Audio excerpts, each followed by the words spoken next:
Welcome to The Explainer. You know, every single day, we all just blindly scroll past hundreds of videos on our feeds, barely even registering what we're looking at. But today we're going to learn exactly why we actually stop scrolling. We are pulling out the microscopes to deconstruct a really fascinating piece of modern storytelling architecture. Our source document for this is a YouTube short script titled Day in the Life of a Japanese Salaryman, and we are going to break down the exact anatomy of its hook. We're going to see how you capture, literally hijack, human attention in the digital age, relying entirely on the brutal structure laid out in this script. Okay, let's dive into this. 55 seconds. That is the absolute limit of our creator's canvas here.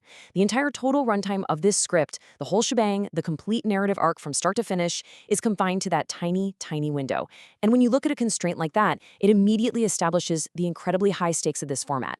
I mean, every single millisecond has to earn its keep. There is absolutely zero room for filler. And within that incredibly tight 55-second window, the script targets 15 to 18 cuts. If you do the math on that, it means the visual perspective is shifting, on average, every 3 seconds or less. The script is intentionally engineering this frenetic, rapid-fire visual experience. It demands a relentless rhythm that literally, physically, refuses to let the viewer look away. It's making absolutely sure you're constantly stimulated. Now, to pull off that kind of crazy pacing, you need a highly organized blueprint. The script operates on a really rigid 5-column framework: timestamp, visual action, on-screen text, voiceover, and sound effects or music. This isn't just about casually pointing a camera and hoping for the best. No, it is a highly choreographed, multi-sensory map. The creator is planning visual, audio, and textual elements all at the exact same time to hit the viewer with everything all at once. So the crucial point is, out of those 55 seconds, today we are exclusively analyzing just the first three seconds. That is the critical window defined in the script explicitly as the hook. Think about that. Everything we are about to unpack happens in the time it takes you to take a single breath, or frankly, sneeze. Yet in that micro moment, the battle for the viewer's attention is entirely won or lost.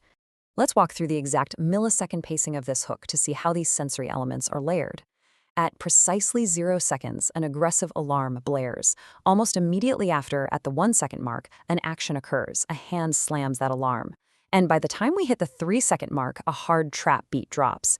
It is this calculated, rapid-fire escalation of sound and movement, and it's meant to forcefully jolt the audience right into the narrative. Let's move to and see how this builds. If we focus purely on the visual action column, we get this gripping, chronological microstory before a single word is even spoken. Step 1, we start with a 5:58 a.m. alarm blaring. Step 2, we have the violent action, where a hand just slams it. Step 3, the ultimate reveal, eyes snap open in pure terror. Notice how that visual sequence alone tells a complete, highly stressful narrative in an instant.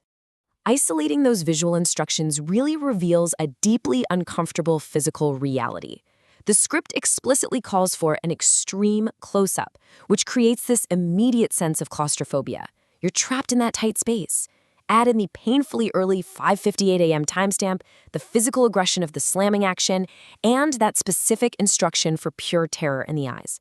Look, we've all had those mornings where the alarm feels like an unprovoked physical attack, right? Well, this script weaponizes that exact feeling to pull us in. And this brilliantly illustrates how the visuals don't just work alone. While we're seeing exhaustion and terror, the text overlay forces a brutal perspective directly onto the viewer.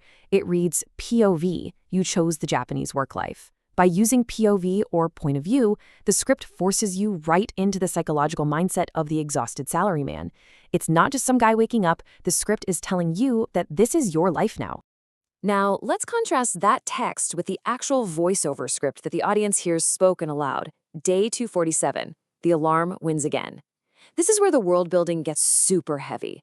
The script pauses dramatically on a very specific relentless number.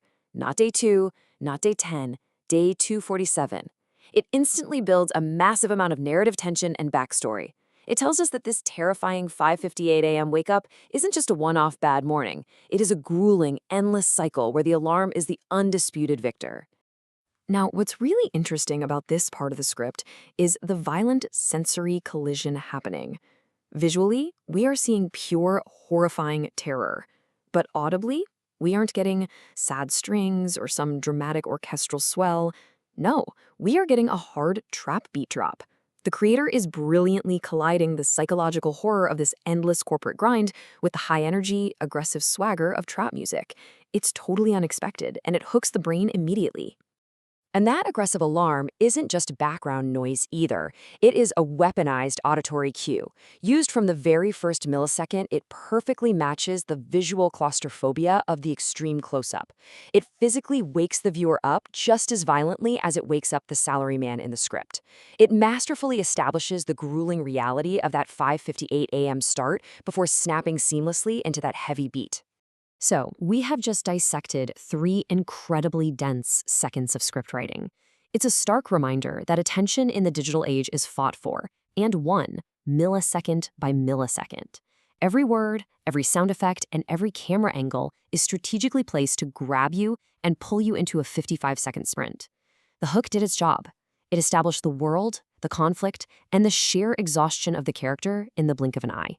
So, if the alarm wins on day 247, what happens on day 248? I don't know about you, but that 3-second hook definitely makes me want to stick around for the remaining 52 seconds to find out.